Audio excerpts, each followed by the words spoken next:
нашей любимой буханке, друзья. Вспышки камер, сияние ультрафиолета и футуристичный дизайн транспорта – это не кадры из фильмов о будущем, это и есть будущее. Казань встречает главный трофей мирового первенства. И вот он, трофей игр будущего, друзья. Путь трофея начался неделю назад в Москве на церемонии 100 дней до игр будущего. За 2 недели статуэтке предстоит преодолеть несколько тысяч километров. Первой остановкой стал Нижний Новгород, следующий – столица игр будущего – Казань.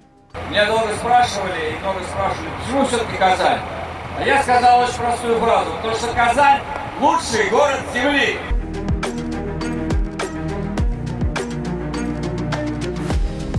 Вот так трофей выглядит вблизи. Это фигура, состоящая из 2 материалов – металла и акрила. Понятно, что прикасаться к нему нельзя, поэтому он скрыт за вот таким защитным стеклянным коробом. Но видно, что внутри у него 5 пластин, характеризующих скорость, тактику, стратегию, спорт и технологии. Внутри трофея горит свет, символизируя символ игр – жар-птицу мира.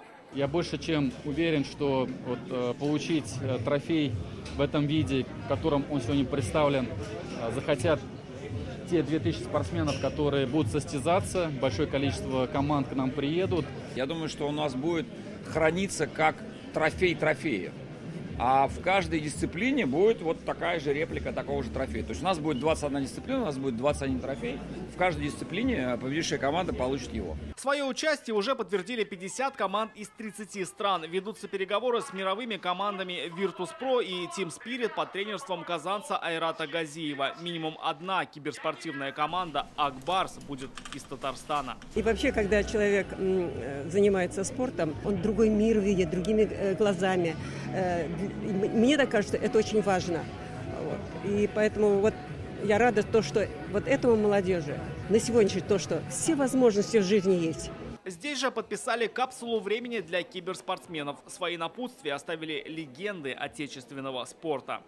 Это 11 заповедей от известных спортсменов, действующих наших прославленных героев спорта, будущим киберспортсменам будущее. Капсула преодолеет весь путь вместе с трофеем, потом вернется в Казань. Сам же главный трофей, посетив еще 4 региона Поволжья, 1 декабря отправится на МКС с космодрома Байконур. На Землю он вернется уже на игры будущего.